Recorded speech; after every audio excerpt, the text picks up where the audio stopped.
Human female reproductive সিস্টেমের মধ্যে এটা প্রধান রিপ্রোডাক্টিভ অর্গান, এটা ওভারি।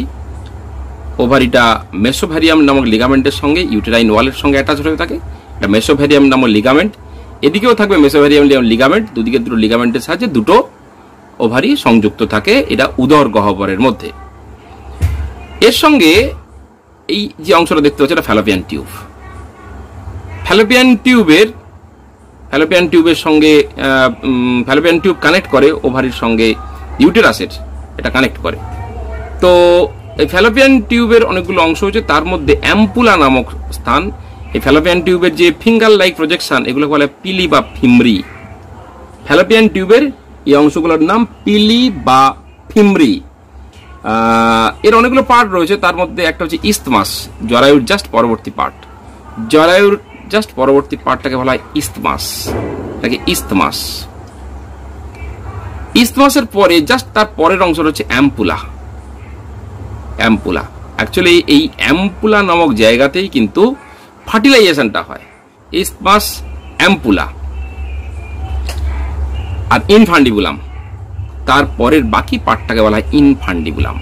ইনফান্ডিবুলাম সেই হিসাবে ফ্যালোপিয়ান টিউবের তিনটে পার্ট, যে ইস্তমাস, অ্যাম্পুলা আর ইনফান্ডিবুলাম।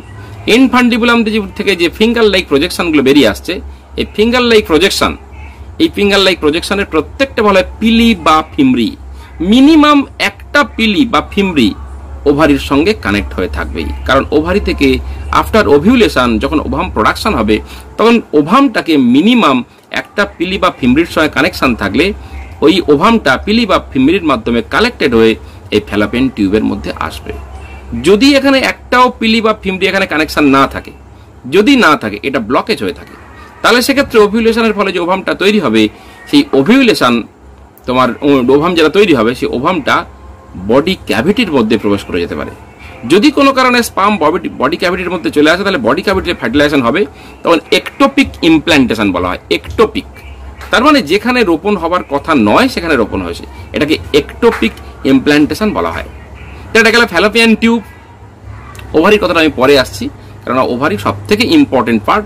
ওভারির নামটা, ওভারির বিবরণ, এটা পরে আসছি, কারণ ওভারির চিত্রটা এবং তার বিবরণ পরীক্ষাতেও দেয়। তারপরে রয়েছে তোমার ইউটেরাস। এটা ইউটেরাস, যেটাকে যেখানে সন্তান বড় হয়, সন্তান থাকে, সেটাকে বলে ইউটেরাস। ইউটেরাসের ফান্ডাস, এটা অঞ্চলটা হচ্ছে ফান্ডাস। তারপরে বডি আর lower part cervix. Fundus, body and cervix, এই তিনটে পার্ট, একটা, দুটো অ্যান্ড বাকি তিনটে। অ্যাকচুয়ালি সার্ভিক্স যে রিজিয়ানটা, এখান থেকে কিন্তু সন্তান দেহের বাইরে নির্গত হয়। নর্মাল যে সন্তান জন্মদান, স্বাভাবিক ডেলিভারি যখন হয় সন্তান, তখন এই সার্ভিক্সটা ওয়াইড হয়ে যায়। এই সার্ভিক্সের মুখটা ওয়াইড, চওড়া হয়ে যায়। এই চওড়া হয়ে যাওয়ার জন্য রিল্যাক্সিং হরমোন, এই যে লিগামেন্টগুলো থাকে, এই লিগামেন্টগুলোকে রিল্যাক্স করে দেয়, যার ফলে এর জন্য রেসপন্সিবল হচ্ছে রিল্যাক্সিং হরমোন। রিল্যাক্সিং হরমোনের জন্য রিল্যাক্স হয় এবং সন্তানের মাথাটা যদি বেরিয়ে আসে, অটোমেটিক্যালি বাকি বডিগুলো চলে আসবে। তাহলে আমাদের ইউটেরাসেরও তিনটে পার্ট, ফান্ডাস, বডি, মানে স্ত্রী জননতন্ত্রের তিনটে, ইউটেরাসের তিনটে পার্ট, ফান্ডাস, বডি আর সার্ভিক্স। তাহলে ফ্যালোপিয়ান টিউব, ইউটেরাস, বাকি সব থেকে গুরুত্বপূর্ণ অংশ হচ্ছে ডিম্বাশয়। আমরা ডিম্বাশয়ের গঠন দেখব, যে ডিম্বাশয় অ্যাকচুয়ালি তার ভিতরে কি কি অংশ থাকে। তাহলে সন্তান জন্মানোর পরে ফিমেল রিপ্রোডাক্টিভ সিস্টেমের মেন পার্ট আমরা দেখলাম কি, ফ্যালোপিয়ান টিউব, ইউটেরাস আর ডিম্বাশয়, এই তিনটে অংশ। এর মধ্যে তোমার ফিমেল রিপ্রোডাক্টিভ সিস্টেমের পরীক্ষাতে যদি পড়ে, তখন তোমাকে টোটাল এইসব বিবরণ দিতে হবে না, সেক্ষেত্রে ওভারির গঠনটাই সাধারণত পরীক্ষায় দেয়। যে microscopic structure of ovary, ultra structure of ovary, ওভারির মধ্যে কি থাকে।